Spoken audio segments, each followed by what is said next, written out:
Narito ang weather update sa araw ng Miyerkules, June 3, 2026. Yung habagat o southwest monsoon ay patuloy pa rin na nakakapekto sa malaking bahagi ng Luzon. At yung low pressure area ay nabuo sa labas ng ating Philippine Area of Responsibility. Kasalukuyan, nasa layong 490 kilometers northwest ng Pag-asa Island, Kalayaan, Palawan. Itong low pressure area, base sa ating mga data, posibleng pumasok sa araw ng Huwebes at Biyernes at sa mga araw nun, nasa bandang west ng extreme northern Luzon. Yung southwest monsoon ay inaasam magtatagal nito o yung epekto ng southwest monsoon ay magtatagal sa malaking bahagi ng Luzon sa susunod na 4 na araw.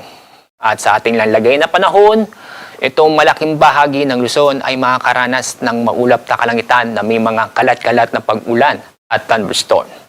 Sa mga kababayan po natin sa Metro Manila, Pangasinan, Tarlac, Pampanga, Bataan, Zambales, Bulacan, Batangas, Cavite, Occidental Mindoro at Palawan ay makakaranas ng pamisa-misang pag-ulan.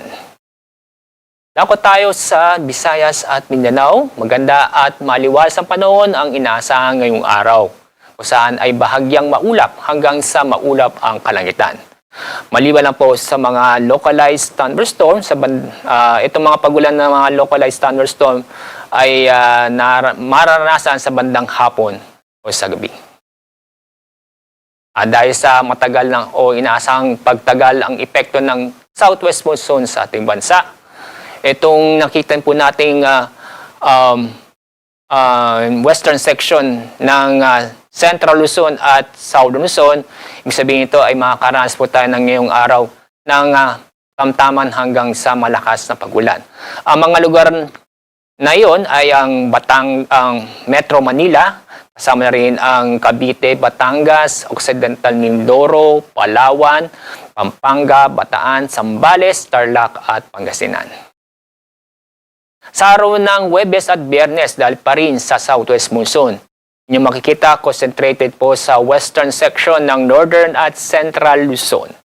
Ang mga lugar na sa ilalim ito ay Ilocos Region, Abra, Benguet, Pangasinan, Zambales at Bataan. Sa mga kababayan po natin sa mga nabanggit na lugar, mag-ingat po tayo dahil sa posibleng magdulot o dahil sa mga posibleng magdulot ng pagbaha o pagguho ng lupa, dulot ng katamtaman hanggang sa malakas na pag-ulan.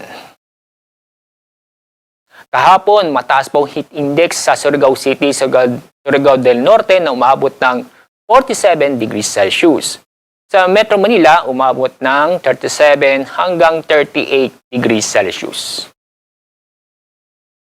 Ngayong araw, June 3, ay ang forecast nating heat index sa Metro Manila aabot ng 38 degrees Celsius. Ang pinakamataas na heat index ay aabot ng 44 degrees Celsius sa Infanta, Quezon. Ngayong araw, wala pa tayong gale warning. Sabihin ay katamtaman hanggang sa abanayan hanggang sa katamtaman ang alon ng ating mga karagatan sa buong bansa. Pero mag-ingat pa rin natin mga kababayan dahil sa mga pag-ulan dulot ng southwest monsoon.